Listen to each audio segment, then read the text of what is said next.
Friends कैसे हैं? आशा करता हूँ कि बहुत अच्छे होंगे और आप लोगों का जो है तैयारी बहुत ही अच्छे तरीके से जो है संपन्न हो चुका होगा और जो है आप लोगों के पास कुछ ही घंटों के समय बचे हुए हैं। जो भी मेरे दोस्त 8 जून के यूपी पुलिस जो है कांस्टेबल का एग्ज़ाम देने जा रहे हैं, तो बिल्कुल ही इस क्लास को स्किप मत करिएगा क्योंकि ये आप लोगों के लिए लास्ट रामबाण जो है क्लास है और मुझे लगता है अगर आप इस क्लास को कर लेते हैं तो बहुत बड़ा स्कोर करने वाले हैं आप एग्ज़ाम हॉल में, ठीक है?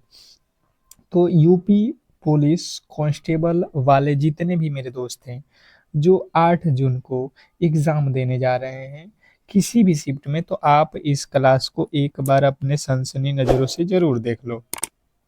क्योंकि इसमें जो है वही प्रश्न हमने लिया है, जो आपके एग्ज़ाम हॉल में आने के 100% चांस है, ठीक है? तो चलिएगा फटाफट से हम क्लास को स्टार्ट कर देते हैं क्योंकि समय कम है आप लोगों के पास और प्रश्नों की संख्या यहाँ पे ज़्यादा है, तो कम समय में आपको हर एक प्रश्न सॉल्व करा दूंगा। अगर आप 20 से 25 मिनट के समय यहाँ पे देते हो तो हर एक प्रश्न आपको मिलने वाला है, ठीक है, जो आपके एग्जाम हॉल में आने वाले हैं, ठीक है। तो चलिएगा फटाफट से हम क्लास को स्टार्ट करते हैं और ज़्यादा समय नहीं लेंगे आप लोगों से। जो भी मेरे दोस्त मेरे क्लास को देख रहे हैं, मैं आपसे रिक्वेस्ट करूंगा कि क्लास को लाइक करके चैनल को सब्सक्राइब ज़रूर कर लीजिएगा क्योंकि ये क्लास आपके लिए बहुत महत्वपूर्ण है, ठीक है। चलिएगा, पहला प्रश्न आपके सामने गणित का है। मैंने हर एक प्रश्न रखा हुआ है, तो आपको घबराने की आवश्यकता नहीं है। आप थोड़े से धैर्य रखिए, हर एक प्रश्न आपको आने वाला है। एक बार क्लास को शेयर लगा दीजिए ताकि सभी लोगों के पास ये क्लास पहुँच सके। एक बार शेयर ज़रूर लगा दीजिए, ठीक है? क्योंकि 2-4 घंटों के ही भीतर आप लोग एग्ज़ाम हॉल में जाने वाला हो, तो शेयर लगा दो, जो भी मेरे दोस्त आज एग्ज़ाम हॉल में जाएँगे, उनके पास ये क्लासेस पहुँच सके। अब देखिए यहाँ पे कह रहा है कि पहला प्रश्न कि 52,000 रुपए को 3 वर्षों के लिए 10% वार्षिक चक्रवृद्धि ब्याज की दर से निवेश किया जाए तो ब्याज हमें ज्ञात करना है। क्वेश्चन नंबर पहला। पहले नंबर प्रश्न में जो राइट उत्तर है, अगर आपको पता है तो आप मेरे साथ ज़रूर सॉल्व करो, ठीक है? अगर कहीं न कहीं आपको बेहतर करना है एग्ज़ाम में, तो आप इन प्रश्नों को मेरे साथ सॉल्व करने की कोशिश करो, ठीक है? चलिएगा, यहाँ पे समझिएगा आप लोगों को मैंने बताया है 2 वर्षों के लिए कितना होता है 21%, ठीक है? पहला वर्ष में तो 10 होता है, दूसरे वर्ष में 21 हो जाता है, अगर 10% वार्षिक ब्याज रहता है तो आपने याद किया होगा। और तीसरे वर्ष में कितना हो जाता है 31.1%, ये तो आप लोगों ने बिल्कुल पढ़ा होगा। तो आपको 51,000 रुपया है और 3 वर्ष में ब्याज चाहिए, तो 31.1% अगर आप डायरेक्ट निकाल दोगे तो इसके राइट उत्तर मिल जाएँगे, ठीक है? अगर आपने याद कर रखा है तो मुझे लगता है आप आसानी से इस प्रश्न को निकाल लोगे। 31.1% आपको निकालना है बट्टा 100। यहाँ से 1 दशमलव हटाओगे तो 1 ज़ीरो यहाँ पे और बैठ जाएगा। ये 2 ज़ीरो से 2 ज़ीरो कट जाएगा और ओवरऑल आप देखोगे यहाँ पे 3 ज़ीरो है ना, 3 ज़ीरो से ये तीनों ज़ीरो कट गया, ठीक है? तो बचेगा कितना 52 और गुणे 300 300 हो गया आपका 11। यहाँ पे कितना होता है 33 होता है ना भाई साहब, 31 थोड़ी ना होता है, 33 होता है, 33.1, ये हो जाएगा 33। 331 गुणे आप 52 करो, आपका जो राइट उत्तर मिलेगा 52 एकम में 52 हो जाएगा, इकाई का अंक 2 आप गुणा कर लो, 17,212 जो है हमारा बिल्कुल राइट उत्तर है। नेक्स्ट प्रश्न आपके सामने है, देखिएगा। कह रहा है ए जो है बी से 40% अधिक कुशल है। यदि बी अकेले किसी कार्य को 42 दिनों में पूरा कर सकता है तो ए अकेले उस कार्य को कितने दिनों में करेगा। टाइम एंड वर्क का जो है प्रश्न है और आप सिंपल तरीके से समझने की कोशिश करोगे तो बहुत इजी प्रश्न हो जाएगा। सबसे पहले देखो हमारे पास दिया गया है कि ए और बी दो लोग हैं। कह रहा है ए जो है बी से अधिक कार्य कुशल है। बी से अधिक कितना है 40% अधिक है। अगर बी जो है 100 काम करेगा तो ए जो है कितना कर देगा 140, क्योंकि 40% अधिक कार्य करता है। इसने कहा कि बी अकेले किसी कार्य को 42 दिनों में करता है। बी बी एक दिन में कितना कार्य करता है, मान लिए हैं हम लोगों ने 100, तो 42 दिन में कितना कार्य करेगा 42 गुणे 100। इसने कहा है कि अगर इसी कार्य को ए द्वारा कराया जाए, ए एक दिन में कितना काम करेगा 140, तो 140 से यहाँ पे भाग दे दो, ये 1 जीरो से 1 जीरो 14 तियां 42, या अर्थात 10 में 3 से गुणा करेंगे, 10 तियां का 30 दिन का समय लगेगा। मुझे लगता है ये आपको आसानी से समझ में आ गया होगा। आपको क्लियर ये प्रश्न समझ में आ गया होगा और आप आसानी से सॉल्व कर लेंगे एग्जाम हॉल में। नेक्स्ट प्रश्न आपके सामने है, दी गई श्रृंखला में प्रश्नवाचक चिन्ह के स्थान पे कौन सी संख्या आने वाली है। देखिए वाट के स्थान पे हमें बताना है कि कौन सी संख्या आने वाली है। सॉल्व करिए सभी लोग। सभी लोग क्लास को लाइक नहीं किए हैं, क्यों? एक बार सभी लोगों से रिक्वेस्ट है, अगर आपके लिए अगर कोई इतना मेहनत कर रहा है, वो भी फ्री में, आपको बिल्कुल फ्री क्लासेज मिल रहा है और ये जब तक एग्जाम चलेगा यूपी पुलिस का, आपके लिए ये फ्री क्लासेज ही रहेंगे। तो आप लोग बिल्कुल क्लास को लाइक करके चैनल को सब्सक्राइब करके रख लो, ताकि हर एक क्लास की नोटिफिकेशन पहुंचे आप तक। देखिए सबसे पहले हमने देखा तो श्रृंखला बार बार बढ़ रहा है, तो हम यहाँ पे पता करेंगे कि श्रृंखला कितना बढ़ रहा है। हमने देखा कि 146 से 118 हो गया, माइनस कर लेंगे हम कितना बढ़ा हुआ है, तो यहाँ पे 2 और यहाँ पे 7, 72। इसके आगे चलेंगे हम, यहाँ पे तो देखेंगे कितना हो गया, 2 हो जाएगा और यहाँ पे हो जाएगा आपका 33, 33 21 कितना हो जाएगा, 33 में से 21 घट जाएगा 12, 122।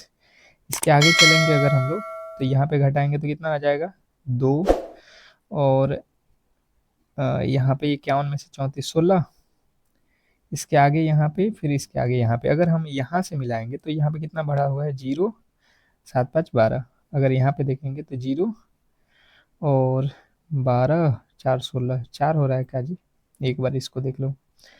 ये हो गया, घटा लो यहाँ से 2, 51 में से 16 जाएगा 17 हो रहा है ना, 51 में से 34 जाएगा 17, यहाँ पे कितना हो रहा है 50, यहाँ पे भी है।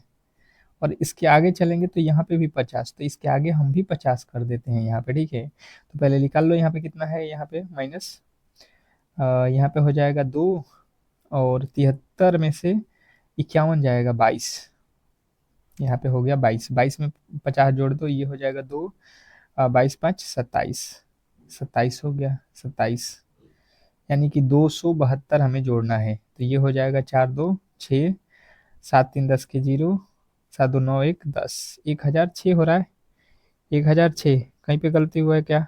नहीं, बिल्कुल आपका राइट उत्तर ऑप्शन नंबर डी में दिया गया है, देख रहे हो।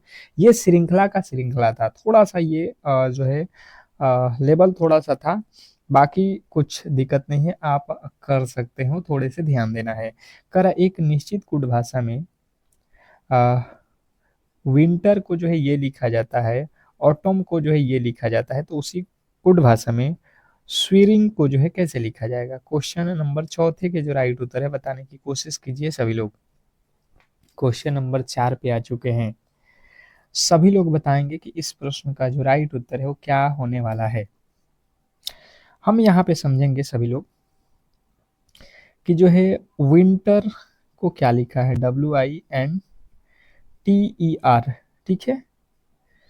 अगर हम देखेंगे तो यहाँ पे 5 लिख रहा है, जबकि W का कोड कितना होता है, W होता है 23 पे, I होता है 9 पे, N होता है 14 पे, T होता है 20 पे। आप यहाँ पे समझोगे, अगर 3 और 2 को जोड़ोगे तो 5 हो जाएगा, 9 तो इकाई अंक एक ही है, फिर 14 में 1 और 4 है तो 5 हो जाएगा, 20 में 2 जीरो है तो 2 ही होगा, ई तो 5 पे होता है तो ई 5 ही हो जाएगा, आर 18 पे होता है तो 8 और 1 9। यही तो लिखा गया है भाई साहब, ये जो आपके वर्ड हैं इनके अंकों को जोड़ दिया है। हम सिंपल तरीके से वही करेंगे। एस होता है 19 पे, तो 1 और 9 जोड़ेंगे, एस होता है कितने पे 19, एस कितने पे होता है भाई साहब, 9 1 10, 10 हो रहा है ना, 10 पे यहाँ पे क्या आएगा 0, 0 को हटा दो, इकाई अंक लिख लो यहाँ पे 1, पी होता है 16, 16 लिखोगे तो 1 और 6 7 हो जाएगा, ठीक है। आर होता है 18, 18, 18 पे कितना 1 8 9, फिर आई 9 पे ही होता है, एन 14, 14 यानी 1 4 5 हो जाएगा, जी 7, 57 जो है हमारा बिल्कुल राइट उत्तर है। जिन्होंने ऑप्शन नंबर किसको चुना है, बी को, देख रहे हो। थोड़ा सा आपको यहाँ पे अलग अलग प्रश्नों को ध्यान देना है और वहाँ पे यही आपको दिमाग दौड़ाना भी है, नहीं तो प्रश्नों में फंस जाओगे।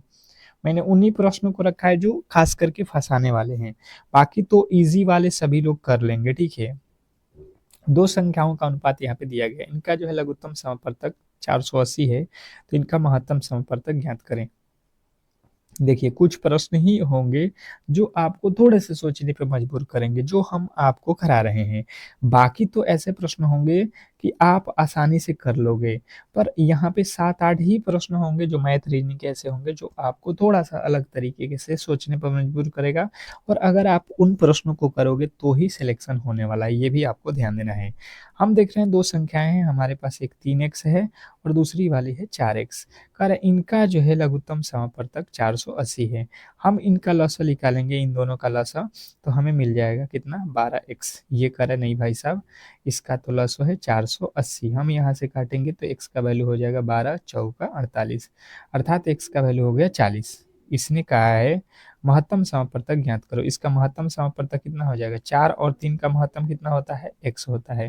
तो इसका x का वैल्यू तो हमने निकाल रखा है। ऑप्शन नंबर बी जो है हमारा बिल्कुल राइट उत्तर है। अगर आपने भी ऑप्शन नंबर बी को ही चुना है तो आपके बिल्कुल राइट उत्तर है, इसमें कहीं से किसी तरीके के डाउट नहीं होना चाहिए। नेक्स्ट प्रश्न की ओर चलेंगे और अगला प्रश्न आपके सामने है। कह रहा है आपका अगला प्रश्न, दी गई श्रृंखला में प्रश्नवाचक चिन्ह के स्थान पे क्या आएगा, मतलब इस वाट के स्थान पे कौन सी संख्या आने वाली है। मैं फिर कह रहा हूँ कि जो भी मेरे दोस्त इस बार यूपी पुलिस में एक सीट पक्का करना चाहते हैं तो बिल्कुल क्लास को लाइक करके चैनल को सब्सक्राइब करके रख लो, क्योंकि आपको जो एक्सपेक्टेड प्रश्न है जो आपके एग्जाम हॉल में आने वाले हैं हम वही आपको यहाँ पे कराने वाले हैं, जिनका भी पेपर बाकी है। अब देखो यहाँ पे सबसे पहले देखोगे तो हम देख रहे हैं 8 से कितना हुआ, 8 से हो गया 17, यहाँ पे 9 प्लस किया गया होगा, ठीक है, 9 8 17। इसके आगे पता नहीं है, इसके आगे पता नहीं है, यहाँ पे पता है कितना जोड़ा गया है, घटा लो। 13 में से 7 जाएगा 6, यहाँ पे हो जाएगा 6, 16 में से 9 जाएगा 7 और यहाँ पे हो जाएगा 6 में से 1 जाएगा 5, 576। इसके आगे चलेंगे, ये हो जाएगा आपका 7 में से 3 जाएगा 4, 7 में से 7 जाएगा 0 और 30 में से 7 जाएगा 23। हमने देखा तो ये किसका वर्ग है, ये तो है 48 का वर्ग। ये किसका वर्ग है, 24 का वर्ग है भाई साहब। ये किसका वर्ग है, 3 का वर्ग है भाई साहब। 3 48 24, इसमें कुछ लॉजिक लग रहा है। 48 से पहले 24, 24 से पहले यहाँ पे क्या होना चाहिए, 12 का वर्ग और यहाँ पे 6 का वर्ग। तो अब जो है हम यहाँ पे 6 का वर्ग कितना हो जाएगा, 36 जो है जोड़ लेंगे, 17 और 36 कितना हो जाएगा, 7 6 13, 3 1 4 1 5, 53 जो है हमारा बिल्कुल राइट उत्तर है, जो कि ऑप्शन नंबर ए में दिया गया है। अगर आपने ऑप्शन नंबर ए को चुना है, अगर आपने ऑप्शन नंबर ए को चुना है तो बिल्कुल राइट उत्तर है, इसमें कहीं से किसी तरीके के डाउट नहीं होना चाहिए, ठीक है। नेक्स्ट प्रश्न की ओर चलेंगे और अगला प्रश्न आपके सामने है। कह रहा है आपका 7वां प्रश्न कि एक रेलगाड़ी 72 किलोमीटर प्रति घंटे की चाल से एक खंभे को 12 सेकंड में पार कर सकती है। रेलगाड़ी की लंबाई कितनी है ये हमें बताना है। क्वेश्चन नंबर 7, 7वें नंबर प्रश्न के राइट उत्तर बताएंगे सभी लोग। क्वेश्चन नंबर 7वें के जो राइट उत्तर है बताने की कोशिश कीजिए सभी लोग, क्या होने वाला है। देखिए, अगर आपको समझ में आएगा तो आप क्लियर समझ जाओगे कि जो खंभा होता है वो खुद, अगर खंभे को कोई पार कर रहा है तो अर्थात खुद की लंबाई को ही पार करना है। खंभा तो सीधा सीधी खाड़ है और इसको पार करना है, अर्थात रेलगाड़ी अपने खुद की लंबाई को पार करेगी। कह रहा है कि 12 सेकंड लगता है, तो रेलगाड़ी की लंबाई ज्ञात करें। हमें पता है कि रेलगाड़ी की लंबाई हमें नहीं पता है, ठीक है, तो मान लेंगे एक्स और स्पीड कितना है 72 किलोमीटर पर घंटा। तो यहाँ पे आप समझोगे कि चाल बराबर होता है दूरी बट्टा समय। दूरी कितना है हमें पता नहीं है, x किलोमीटर है, क्योंकि ट्रेन की जितनी लंबाई है उतनी दूरी है, और समय कितना लगता है 12 सेकेंड। अब देखिए ये जो है किलोमीटर में है और ये सेकेंड में, तो हम इसको भी सेकेंड में करेंगे तो 5/18 से गुणा कर लेंगे। 18 चौका 72, अर्थात 4 5 20 बराबर हो जाएगा x/12। तिरछा तिरछी गुणा कर देंगे, यहाँ पे कितना हो जाएगा x का वैल्यू निकल के 12 दूना का 24, 200 40 जो है हमारा बिल्कुल राइट उत्तर है। अगर आपने ऑप्शन नंबर सी को चुना है तो बिल्कुल राइट उत्तर है, इसमें कहीं से किसी तरीके के डाउट नहीं होना चाहिए। अगर आपका भी राइट उत्तर ऑप्शन नंबर सी आ रहा है तो ठीक है। नेक्स्ट प्रश्न की ओर चलेंगे और अगला प्रश्न आपके सामने है। देखिएगा क्या कह रहा है आपका अगला प्रश्न। क्वेश्चन नंबर 8 कह रहा है एक बेलन की जो है ऊंचाई हम लोगों के पास दी गई है, ठीक है, और कह रहा है कि जो है इसका जो है पृष्ठीय क्षेत्रफल यहाँ पे 600 जो है 60 है, तो बेलन का आयतन ज्ञात कीजिए। हमें बेलन का आयतन निकालना है। बात यहाँ पे क्लियर हमें दे दिया गया है, ठीक है, कि जो है बेलन का आयतन हमें बताओ। तो सबसे पहले बेलन के पृष्ठीय क्षेत्रफल कितना होता है अगर आपको पता है तो आप इस प्रश्न के राइट उत्तर के साथ जा सकते हो, ठीक है। अब सबसे पहले देखो बेलन का पृष्ठीय क्षेत्रफल यहाँ पे दिया गया है। ये कह रहा है कि 600 कितना है, 660।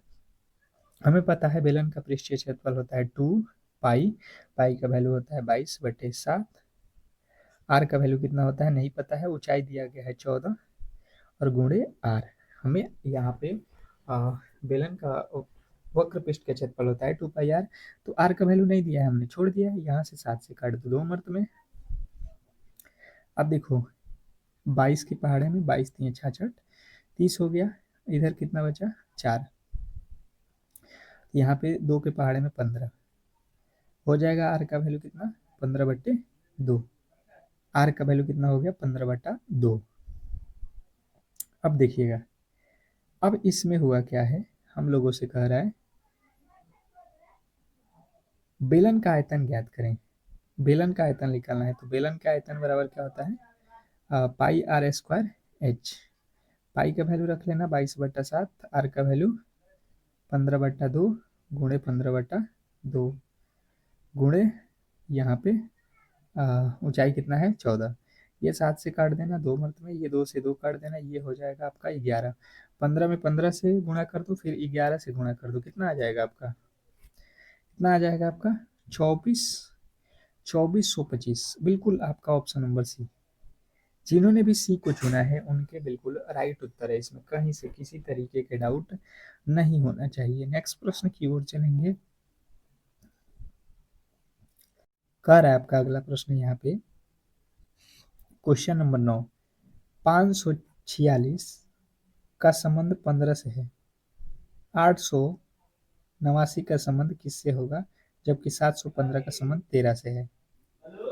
बताइएगा सभी लोग, सभी लोग बताएंगे। क्वेश्चन आपके सामने है 9, 9वें नंबर प्रश्न के जो राइट उत्तर है बताने की कोशिश करेंगे सभी लोग। अब देखिएगा यहाँ पे सबसे पहले 13, 715 लिखा है, हमें 13 बनाना है, तो 7 1 5 को अगर जोड़ देते हैं 5 1 6, 6 और 7 13 होता है, यानी कि अंकों को जोड़ दिया है। हम यहाँ पे देख लेते हैं 5 और 4, 5 और 4 9 6 15, 15 यहाँ पे लिखा गया बिल्कुल।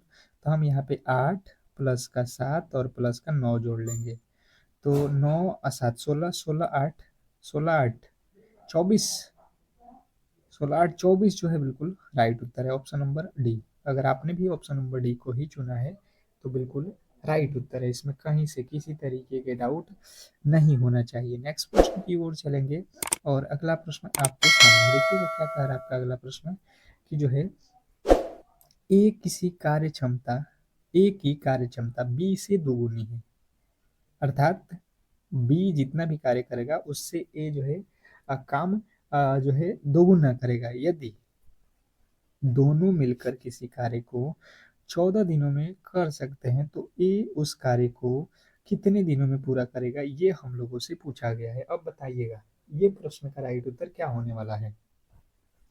सिंपल तरीके से अगर हम समझने की कोशिश करेंगे तो ये प्रश्न आसानी से सॉल्व हो जाएंगे। एक है हमारे पास ए और दूसरा है बी, दो लोग हैं। कह रहा है ए की कार्य क्षमता, ए जो है बी से दोगुना है, अगर बी एक काम करेगा तो ए जो है दो गो काम कर देगा, इससे हमेशा डबल करेगा। अगर ए दो काम करेगा तो सॉरी बी जो है दो काम करेगा तो ए जो है इसका डबल 4 काम कर देगा, ठीक है। इसने कहा है कि दोनों मिलकर 14 दिन काम करते हैं। देखिए ए एक दिन में 2 काम करता है और बी जो है एक दिन में 1 काम करता है। दोनों मिलकर कितने काम करेंगे एक दिन में? 3 काम। 14 दिन काम करेंगे तो टोटल काम कितना हो जाएगा? 42। इसने कहा ए अकेले उस कार्य को कितने दिनों में पूरा करेगा? ए देख लो कितना कार्य करता है एक दिन में? 2। 2 से भाग दे दो, यहाँ पे कितना हो जाएगा?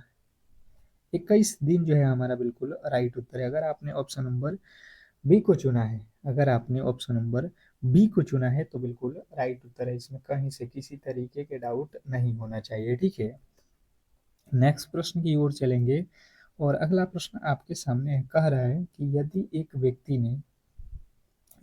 व्यक्ति ने एक वस्तु को 6,750 रुपये में 25% की हानि पर बेची तो उसे 15% लाभ पर बेचने के लिए विक्रय मूल्य कितना होना चाहिए? Question number 11। मैं फिर से कह रहा हूँ, बताने की कोशिश करेंगे और जो भी मेरे दोस्त मेरे क्लास को अब तक लाइक नहीं किए हैं तो प्लीज़ आप लोग क्लास को लाइक करके चैनल को सब्सक्राइब करके जरूर रख लो, क्योंकि ये प्रश्न आपको कहीं ना कहीं सिलेक्शन दिलाने वाला है, ठीक है। जो भी एग्जाम हॉल में जाने वाले हैं बिल्कुल आप ऐसे प्रश्नों को करो जो आपके एग्जाम हॉल में आने के 100% चांस है, ठीक है। अब देखिएगा यहाँ पे समझने की कोशिश कीजिए। कह रहा है यहाँ पे हमारे पास है 750 रुपये। 750 रुपये में किसी वस्तु को बेचने पर हमें हुआ हानि कितने परसेंट का? 25% का।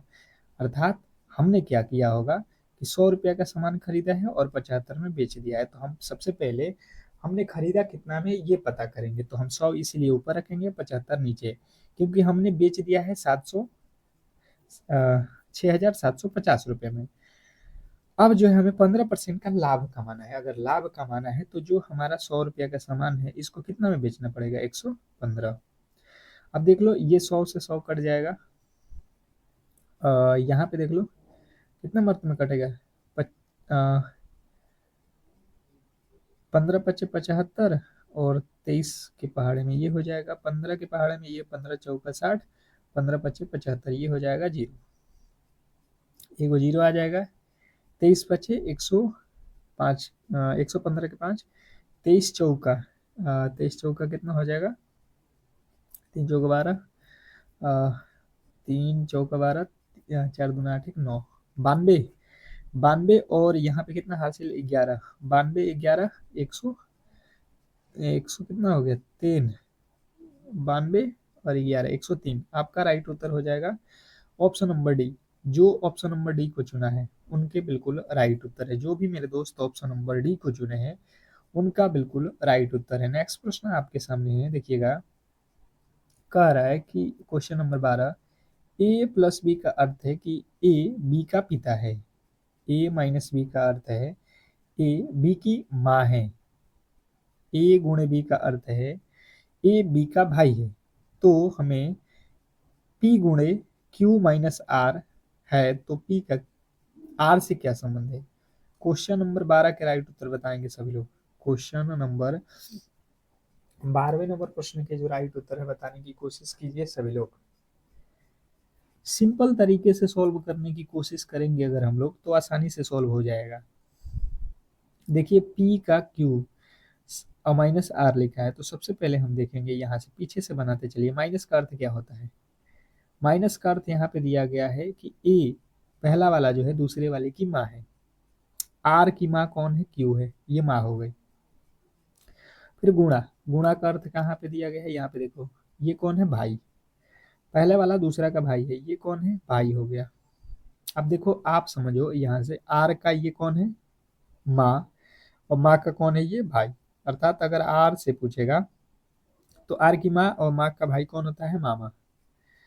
तो हमारा जो है बिल्कुल राइट उत्तर है। इसने पूछा है कि आर का पी कौन लगता है तो मामा लगता है। आप बिल्कुल ऑप्शन नंबर डी के साथ जाओगे, ठीक है। गलती की गुंजाइश किसी भी एंगल से नहीं होना चाहिए, ठीक है। नेक्स्ट प्रश्न, अगला प्रश्न आपके सामने कह रहा है यदि ए सी का 20% है, ए सी का 20% है और बी सी का 25% है तो ए का बी से कितना प्रतिशत है? ए बी का कितना परसेंट है? सॉल्व करने की कोशिश कीजिए सभी लोग। जो प्रश्न कहा है उसी के अकॉर्डिंग आपको सॉल्व करना है।